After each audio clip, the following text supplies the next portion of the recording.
Ya, baik. Bismillahirrahmanirrahim. Assalamualaikum warahmatullahi wabarakatuh. Selamat siang anak-anak semua. Hari ini kita akan belajar mengenai penapisan kelayakan medis dalam menggunakan kontrasepsi.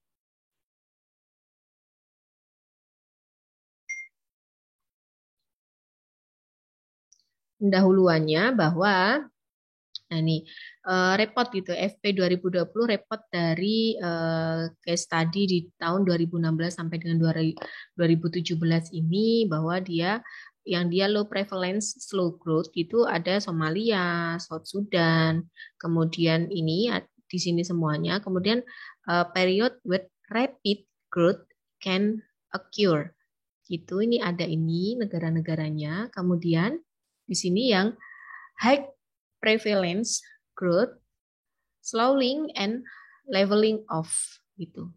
Ini ada Sri Lanka, Korea, kemudian Uzbekistan. Nah, di Indonesia sendiri itu dia termasuk kelompok negara dengan cakupan peserta KB itu yang tinggi gitu. Nah, untuk meningkatkan cakupan yang sudah tinggi ini perlu disasar kelompok-kelompok di masyarakat yang seharusnya ber-KB tetapi tidak ber-KB. Misal, PUS 4 terlalu tua mungkin, kemudian dan sebagainya gitu ya. Kemudian PUS dengan kondisi khusus dan PUS dengan masalah kesehatan. Contohnya ya hipertensi, kemudian diabetes mellitus gitu. Kondisi khusus, PUS dengan kondisi khusus mungkin dengan HIV dan sebagainya gitu ya. Nah, ini potret perkembangan dari KB di Indonesia itu diantaranya di SDKI 12-17 ini perkembangannya ini membaik.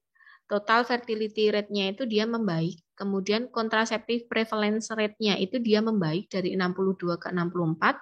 Kemudian CPR atau penggunaan metode KB modern dia itu memburuk, kemudian yang tradisional dia juga memburuk, kemudian tapi dia ada perbaikan pada kontrasepsi jangka panjang atau MKJP. Kemudian unmet need ber-KB dia membaik. Artinya di SDKI dulu unmet need ber-KB-nya dia ada 11,4, di SDKI dia semakin menurun ada 10,6. Apa yang dimaksud dengan unmet need ber-KB itu adalah orang-orang yang memang dia itu seharusnya ber-KB tapi belum ber-KB gitu. Jadi orang-orang yang memang seharusnya dia ber-KB tapi belum dalam jangkauan gitu, tapi belum bisa dilakukan pemasangan dan di luar jangkauan dilakukan pemasangan. Itu yang dinamakan dengan unmet need ber-KB. Kemudian tingkat putus pakai kontrasepsi dia memburuk gitu. Di SDKI ada 27, di 2017 dia semakin naik menjadi 28,8.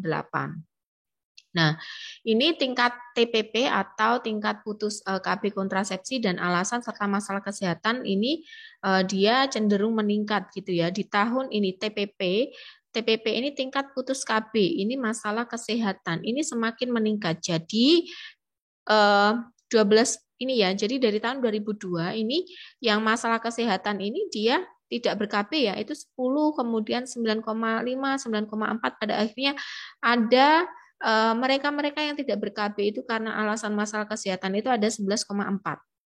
Kemudian karena tingkat putus pakai atau TPP kontrasepsi ini dia semakin meningkat dari 20,7%, kemudian meningkat menjadi 26,3%, meningkat lagi di tahun 2012 menjadi 27,1%, dan di 2017 ini ada 28,9%. Nah, ini tidak terdeteksinya kondisi atau masalah kesehatan klien yang dapat mempengaruhi atau dipengaruhi oleh metode kontrasepsi.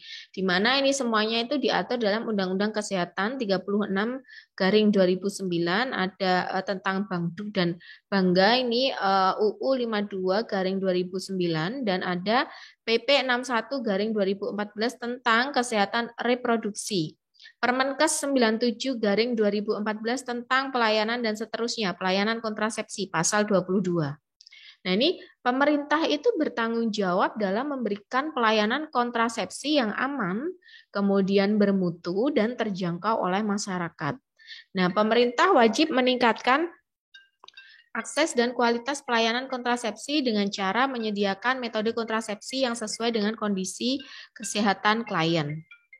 Nah, kemudian alur pelayanan KB amanat Permenkes 97/2014 ini bahwa kondisi medis atau karakteristik khusus klien, kemudian efektivitas metode kontrasepsi ini di masyarakat, ini klien ini mendapatkan KIE dan motivasi ber-KB di lapangan atau masyarakat, kemudian inform consent, kemudian di Fasiakes itu ada konseling KB di Fasiakes, kemudian penapisan kelayakan medis, inform consent, dan pemasangan alkon.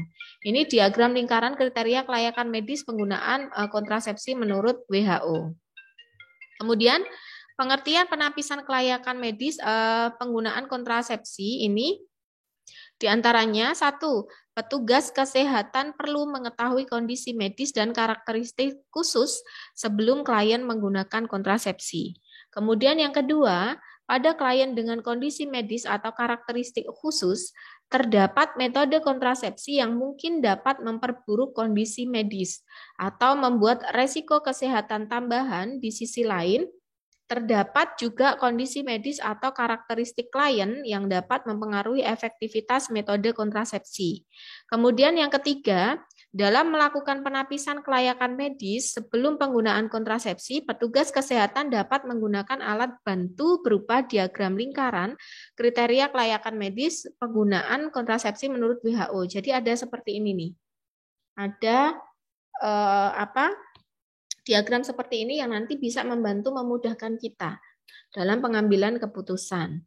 Kemudian lanjut, nah tujuan penapisan kelayakan penggunaan kontrasepsi ini yang pertama, meningkatkan pemahaman petugas kesehatan pemberi pelayanan kontrasepsi akan kondisi medis dan karakteristik khusus yang perlu diperhatikan sebelum memberikan pelayanan kontrasepsi. Kemudian yang kedua, meningkatkan kualitas pelayanan kontrasepsi yang dapat memenuhi kebutuhan klien sesuai kondisi medis dan karakteristik khusus yang dimiliki. Kemudian yang ketiga, meningkatkan angka dan tingkat keberlangsungan penggunaan kontrasepsi.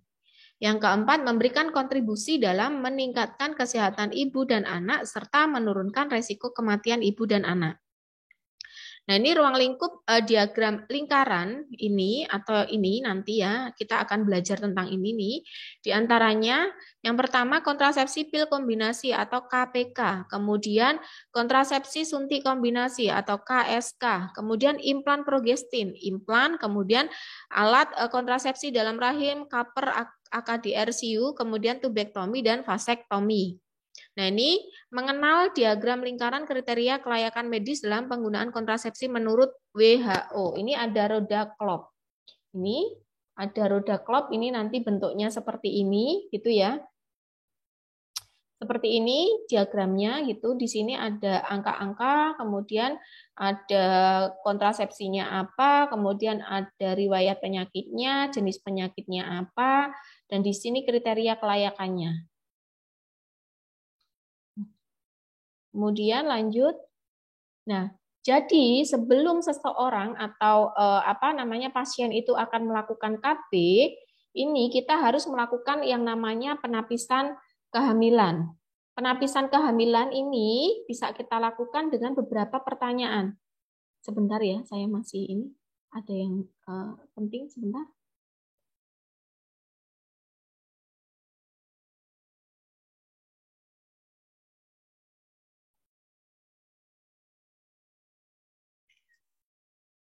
Nah, kemudian ini ada penapisan kehamilan itu ada beberapa pertanyaan, diantaranya ada 6.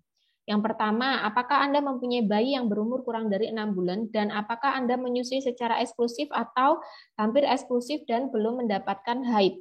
Kemudian yang kedua, apakah Anda pantang senggama sejak haid terakhir atau bersalin? Yang ketiga, apakah Anda baru melahirkan bayi kurang dari 4 minggu? Kemudian yang keempat, apakah haid terakhir dimulai 7 hari terakhir atau 12 hari terakhir bila klien ingin menggunakan AKDR? Kemudian, apakah Anda mengalami keguguran dalam 7 hari terakhir? Dan yang keenam, apakah Anda menggunakan metode kontrasepsi secara tepat dan konsisten? Ini adalah penapisan-penapisan kehamilan sebelum seseorang itu akan melakukan atau akan menggunakan alat kontrasepsi. Itu ya. Jadi yang pertama, bila klien menjawab tidak pada semua pertanyaan, maka kemungkinan kehamilan tidak dapat disingkirkan. Klien harus menunggu sampai haid berikutnya atau menjalani tes kehamilan. Ini di sini kalau misalnya menjawab tidak itu ada semua pertanyaan. Nah, bila klien menjawab iya pada minimal salah satu pertanyaan dan klien tidak mempunyai gejala kehamilan, maka Anda dapat memberikan metode kontrasepsi pilihannya. Jadi di sini ada nih. Ini menjawab ya minimal satu saja dia sudah bisa menggunakan alat kontrasepsi gitu. Kemudian kalau ini ada tidak semua, ini berarti kemungkinan bisa terjadi kehamilan. Nah, ini prosedur penapisan klien. Jadi di sini ada kalau semisalnya kita mau menggunakan kontrasepsi pil kombinasi atau kontrasepsi pil suntik atau kontrasepsi pil progestin atau kontrasepsi suntik progestin, implan AKDR dan lain-lain yang ada disebutkan di sini, kita bisa melihat nih penapisan klien yang prosedurnya akan kita lakukan apa. Ini ada kode-kodenya gitu. Dari kode C, kemudian kode pagar, kemudian ada kode A bintang, kemudian B bintang, C, kemudian C ada tambahnya seperti ini gitu. Ini semua keterangan ini itu bisa kita lihat dari pengklasifikasian yang ada di sini.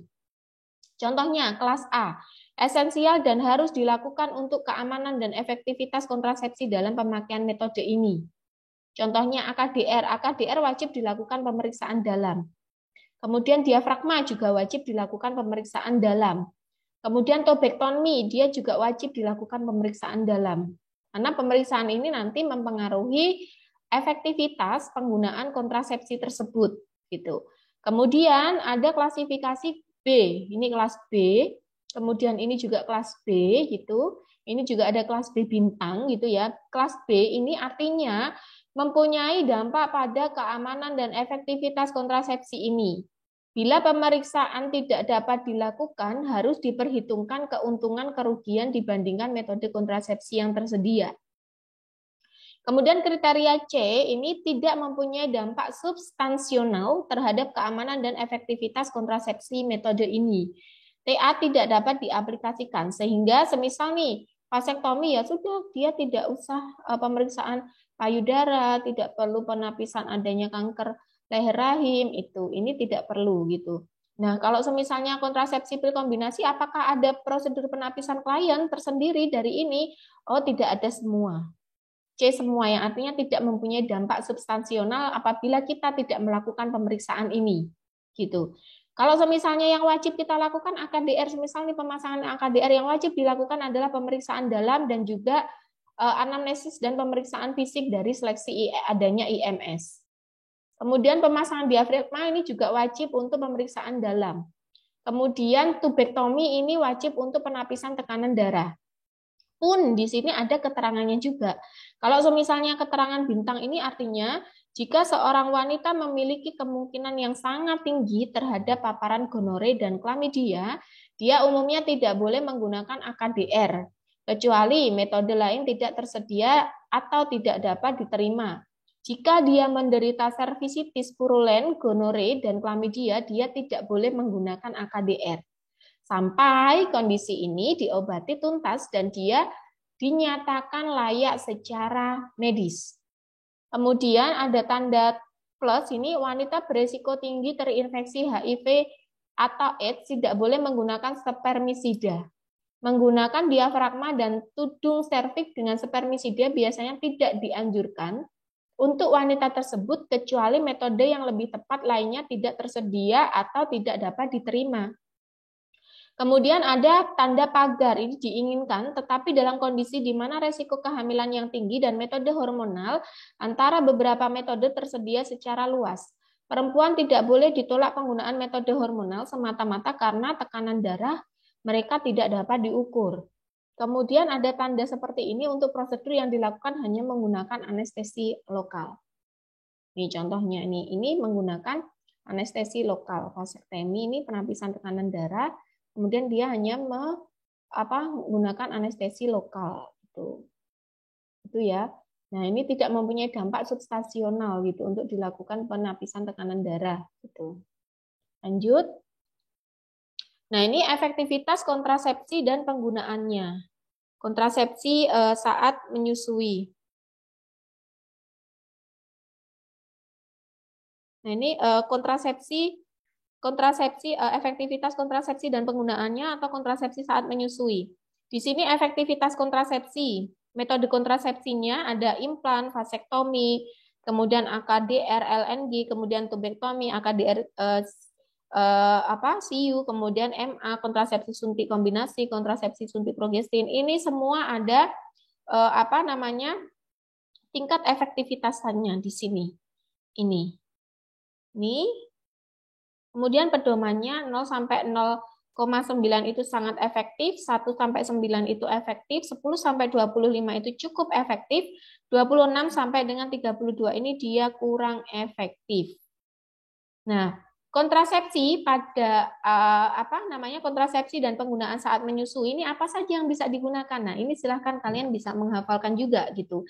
Jadi penggunaan saat menyusui ini kontrasepsinya ini diantaranya yang bisa digunakan ini adalah implan, kemudian AKDR, kemudian ini yang dapat diterima ini setidaknya tubektomi, kemudian AKDR-U ini juga dapat digunakan.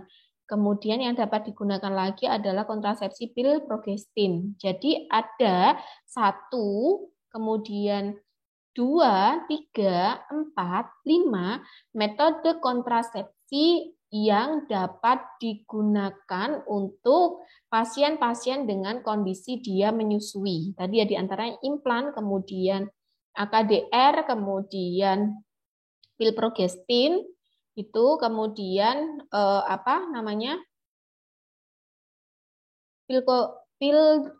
pil progestin dan juga ada suntikan yang memang 3 bulan. Cuman ya memang ini tadi di sini ada keterangannya. Ada angka 3 gitu, wanita menyusui dan melahirkan lebih dari 6 minggu dapat menggunakan suntikan progestin. Tidak dapat digunakan kalau semisalnya dia itu benar-benar habis melahirkan, tapi dia bisa digunakan setelah 6 minggu pasca melahirkan, itu baru bisa menggunakan KB suntik progestin. Gitu ya. Jadi ingat, kontrasepsi yang bisa diberikan pada ibu menyusui diantaranya adalah implan, kemudian AKDR, kemudian tubektomi, kemudian pil progestin, dan juga suntik progestin. Tapi kalau untuk suntik progestin ini harus diberikan setelah lebih dari 6 minggu gitu. Nih, klasifikasinya di sini. Klasifikasi menggunakan kategori yang digunakan dalam diagram lingkaran kriteria kelayakan medis dalam penggunaan kontrasepsi WHO. Kategorinya 1 dan 4 merupakan rekomendasi-rekomendasi yang sangat jelas. Untuk kategori 2 dan 3, penilaian klinik dibutuhkan dan tindak lanjut yang hati-hati mungkin dibutuhkan.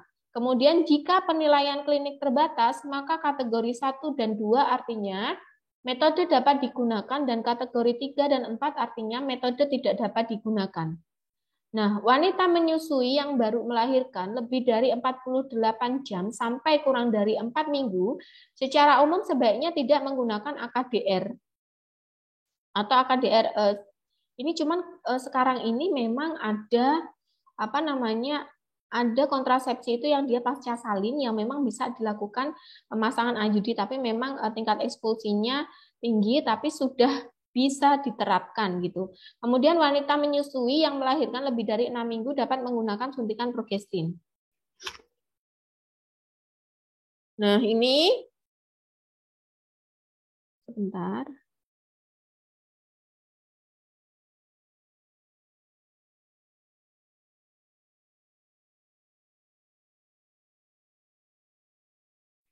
Nah, ini waktu untuk memulai kontrasepsi pasca persalinan gitu. Waktu untuk memulai kontrasepsi pasca persalinan ini menyusui AKDR itu dia bisa metode kontrasepsi jangka panjang gitu ya. Kemudian ada yang non MKJP gitu. Jadi metode kontrasepsi jangka panjang atau MKJP ini bisa digunakan misalnya AKDR 0 sampai 48 bisa digunakan. Tapi berbeda ya dengan keterangan yang ini tadi gitu ya. Wanita menyusui yang baru melahirkan lebih dari 48 jam sampai kurang dari 4 minggu secara umum sebaiknya tidak menggunakan AKDR. Kalau keterangannya di sini seperti itu, tapi yang kita gunakan kita ini setidaknya masih bisa. Pun sekarang banyak sekali yang menggunakan IUD pasca plasenta gitu. Setelah plasenta lahir kemudian langsung dipasang IUD. 0 sampai dengan 48 jam, kemudian antara 4 minggu sampai dengan 12 bulan ini bisa menggunakan AKDR atau metode kontrasepsi jangka panjang. Kemudian implan progestin ini bisa digunakan dari 0 jam gitu dia bisa menggunakan, kemudian tubektomi ini bisa dilakukan, vasektomi ini bisa dilakukan. Kemudian yang tidak menyusui dia bisa melakukan MKJP di sini. Ini semuanya ini bisa. Kemudian apa namanya? Dia yang kontrasepsi pil progestin ini bisa, terus kondom spermisida bisa, terus diafragma atau tudung baru bisa dilakukan 6 minggu, kemudian MAL ini hanya bisa dilakukan secara 6 bulan karena ASI eksklusif itu sampai dengan 6 bulan. Kemudian kontrasepsi suntik progestin dan kontrasepsi hormonal kombinasi gitu ya. Nah, ini yang tidak menyusui pun ada di sini aturannya gitu. Dari ini kemudian kontrasepsi pil progestin bisa semua, kondom spermisida.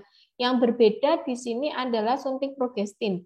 Suntik progestin ini dia bisa dilakukan dari kapanpun gitu. Kalau di menyusui kan dia baru bisa dilakukan atau digunakan di 6 minggu.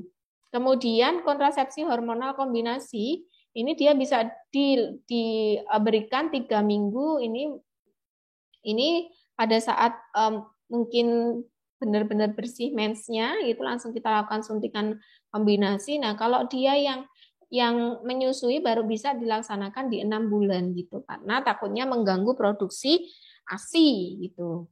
Terus kemudian ini kontrasepsi darurat. Kontrasepsi darurat yang memang kita agak susah mencari kontrasepsi darurat dan memang harus tidak dijual bebas di apotek dan kita harus datang ke tenaga kesehatan. Kemudian ini roda klop ini. Nanti kalian kalau misalnya tidak mempunyai ini kalian bisa download melalui aplikasi gitu ya. Nanti akan ada di sini penuturan gitu bagaimana mendownload di aplikasinya gitu. Nah, ini ada roda klop, ini lingkaran luar. Ini penyakit atau kondisi medis, kurang lebih subkondisi medis. Kemudian ininya. Ini kondisi medis. Misal nih apa namanya di sini ada sepsis. Ini kondisinya di sini. Kemudian di sini ada IMS. Nah, ini ada macam IMS-nya apa? Gonore misal atau mungkin apa ini di sini. Subklasifikasinya atau subkondisinya atau subklasnya ada di sini. Kemudian skor metode kontrasepsi kurang lebih indeks huruf ini. Kemudian roda klop ini lingkaran dalam ini ada metode kontrasepsi atau non sterilisasi atau sterilisasi. Kemudian kategori rekomendasi metode kontrasepsi non sterilisasi. Dan ini kategori rekomendasi metode kontrasepsi sterilisasi. Jadi di sini itu ada tulisannya nih kontrasepsi ini. Jenis kontrasepsinya gitu. Non sterilisasi dan yang sterilisasi nih yang tubektomi dan vasektomi. Nah, ini itu dilakukan atau ini itu ada kategorinya.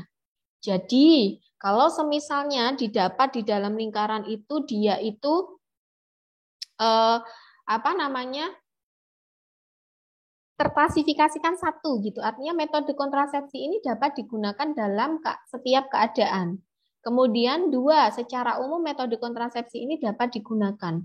Kemudian yang tidak dapat digunakan untuk keterbatasan penilaian klinik. 3. Penggunaan metode kontrasepsi tidak direkomendasikan kecuali tidak tersedia metode kontrasepsi lain yang cocok atau dapat diterima. Kemudian metode kontrasepsi tidak dapat digunakan yang keempat. Ya, ini ada kategori-kategori sterilisasi atau bedah ini dari A, kemudian C, kemudian D, kemudian S. Ini ada semuanya gitu ya. Nah, ini kebetulan yang ada di sini itu tahun 2015, sedangkan yang saya pegang ini dia masih tahun 2007 gitu. di sini. Yang di sini ini yang sangat terbaru, yang ini yang saya pegang ini masih tahun 2007 gitu. Jadi nanti mungkin kalau bisa download di aplikasi gitu, ini akan yang model terbaru gitu. Kemudian bentar.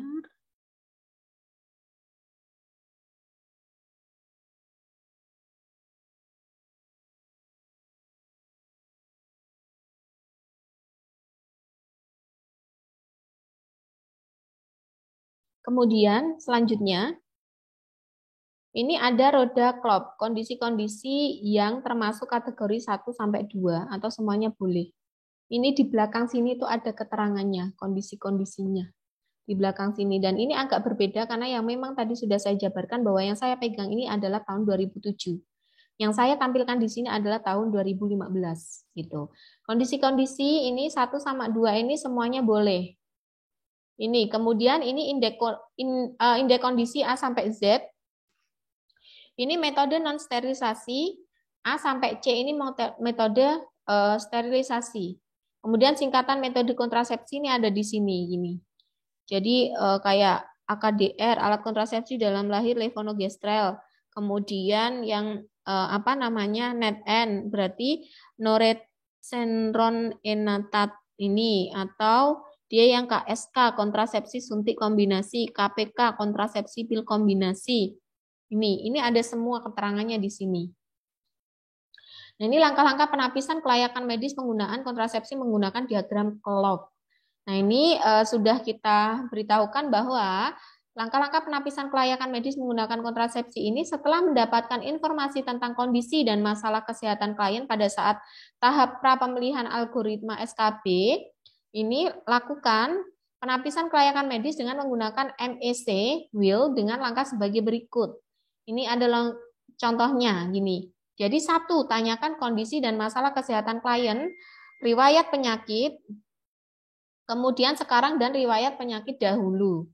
Gitu. Nah, kondisi-kondisi medis atau karakteristik khusus yang dimiliki klien ini diagram lingkarannya di sisi luar. Nih. Kemudian ini metode kontrasepsinya. Tadi sudah ya. Nih. Kemudian cocokkanlah kondisi-kondisi medis atau karakteristik khusus yang dimiliki klien ditunjukkan pada diagram lingkaran sisi luar dengan metode-metode kontrasepsi ditunjukkan pada diagram lingkaran sisi dalam. Jadi ini contohnya nih di sisi luar. Semisal nih kita mendapatkan kondisi pasien ini dia pasca persalinan dan dia sedang menyusui. Maka hasil-hasil yang bisa digunakan itu ada yang ada di sini gitu. Jadi dia bisa menggunakan implan, dia bisa menggunakan kontrasepsi pil progestin. Gitu. Dia bisa nih menggunakan AKDR. Nah, ini di bagian ini adalah bagian-bagian penentu boleh atau tidaknya menggunakan kontrasepsi dan mana yang direkomendasikan dan yang sangat direkomendasikan. Itu ada di sini. Itu. Kemudian lanjut. Nah, ini lihatlah rekomendasi penggunaan metode-metode kontrasepsi yang ditunjukkan dengan nomor atau huruf. Apakah klien dapat mulai menggunakan menggunakan suatu metode? Nah, ini tadi. Ini dicocokkan. Ini boleh enggak? Kalau satu tuh keterangannya kan pasti boleh.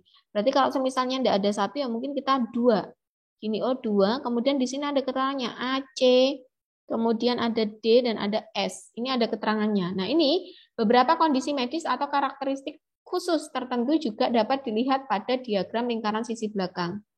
Ini diagramnya sisi belakangnya ini. Lanjut, langkah-langkah penapisan kelayakan medis penggunaan kontrasepsi itu adalah lihatlah deskripsi nomor dan huruf untuk rekomendasi penggunaan kontrasepsi. Nah, ini metode kontrasepsi non steril itu ada di sini. Itu kategorinya ini. Ada 1, 2, 3, 4 deskripsinya. 1, dapat digunakan. 2, keuntungan melebihi resiko. 3, resiko secara umum melebihi keuntungan. Jadi resiko ini dia lebih tinggi daripada keuntungannya. Kalau ini keuntungannya lebih tinggi daripada resikonya. 4, resiko kesehatan tidak dapat diterima. Artinya tidak bisa dipakai gitu. Nah, ketika penilaian klinik tersedia, gunakan metode ini dalam kondisi apapun. Kemudian secara umum gunakan metode ini. Nah, ini bisa digunakan. Jangan gunakan metode ini kalau dia sudah di area angka 3 dan 4. Ini lanjut.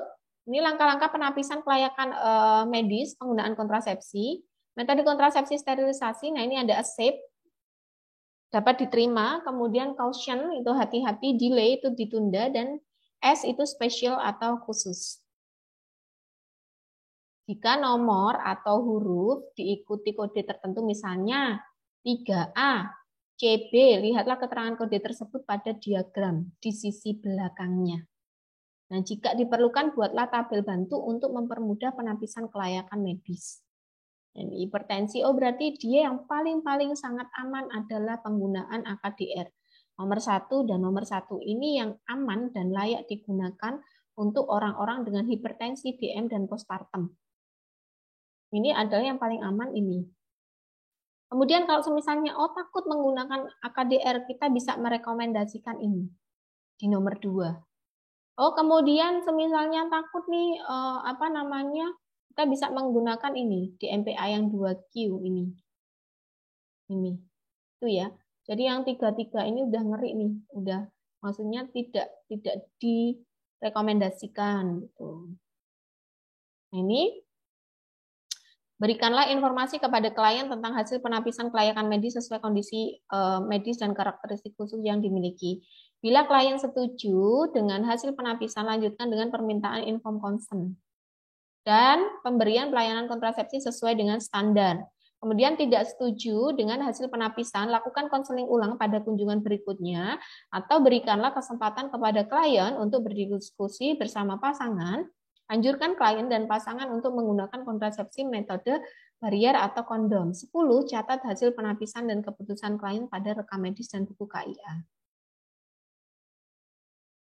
Contohnya ini tadi ya, Nyonya Y umur 30 tahun pasca melahirkan 1 minggu yang lalu, kemudian datang kunjungan nifas resiko tinggi yang bersangkutan menderita hipertensi 160/100 mm Hg dan diabetes. Kepada bidan yang bersangkutan menanyakan apakah bisa ikut KB dan jika bisa metode apa yang cocok. Kita bisa mengklasifikasikan, dia pasca melahirkan 1 minggu, hipertensi 160, diabetes. Langsung kita bisa melihat di sini. Langsung kita putar. Pasca melahirkan, kemudian dia itu hipertensi. Kita bisa mencocokkan di sini. Yang satu aman itu AKDR, kemudian AKDR juga, kemudian bisa dilakukan juga tubektomi. Nah ini semuanya.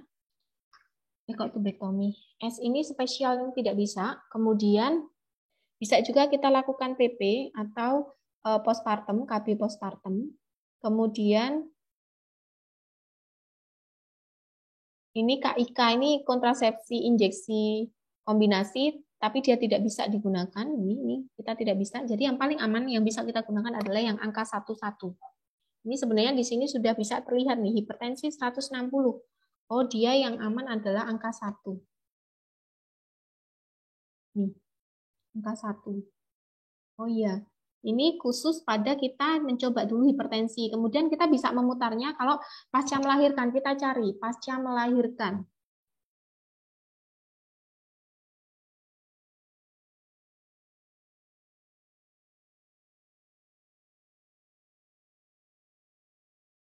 Pasca melahirkan. Nah ini. Menyusui sampai dengan 6 minggu atau 6 minggu. Kalau di sini kan melahirkan 1 minggu ya, berarti dia masih kurang 20 hari. 6 minggu sampai 6 bulan, sampai dengan 6 minggu.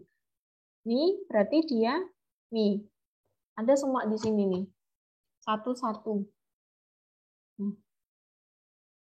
Ini tak bisa dilihat nih. Nah, ini adalah contoh-contoh real kasusnya gitu. Nah, ini langkah-langkah penapisan kelayakan medis menggunakan kontrasepsi, aplikasi diagram, aplikasi klop ini bisa diunduh ya. Jadi kalian bisa membukain langsung mencari gitu. Buka aplikasi Play Store, Android atau iOS untuk yang App Store gitu ya. Ketik MEC Well. Itu nanti dia akan seperti ini. Kemudian bisa install dan unduh. Kemudian setelah aplikasi terinstall atau unduh, sentuh icon Indonesian WHO Macwell, kemudian akan muncul layar home sebagai berikut, seperti ini. Sentuh layar pelangkat untuk masuk ke menu utama seperti berikut. Nih. Langkah-langkah konselingnya ini tadi yang sudah diterangkan di sebelumnya, di materi sebelumnya. Kemudian macam-macam metode kontrasepsi ini banyak sekali. Tingkat efektivitasnya ini, penapisan klien berdasarkan kriteria kelayakan medis ada semua. Diagram lingkaran kriterianya pun ada semua. Kontrasepsi dalam keadaan khusus ada, dan penapisan kehamilan ini ada. Jadi kita tinggal submit, nanti sudah ada keterangannya. Sebelum menggunakan kontrasepsi, pastikan harus klop kriteria kelayakan medis untuk kontrasepsi antara keinginan dan kondisi medis. Terima kasih. Ya, itu saja yang mungkin bisa saya sampaikan. Terima kasih. Saya akhiri. Billahi taufiq wal hidayah. Wassalamualaikum warahmatullahi wabarakatuh.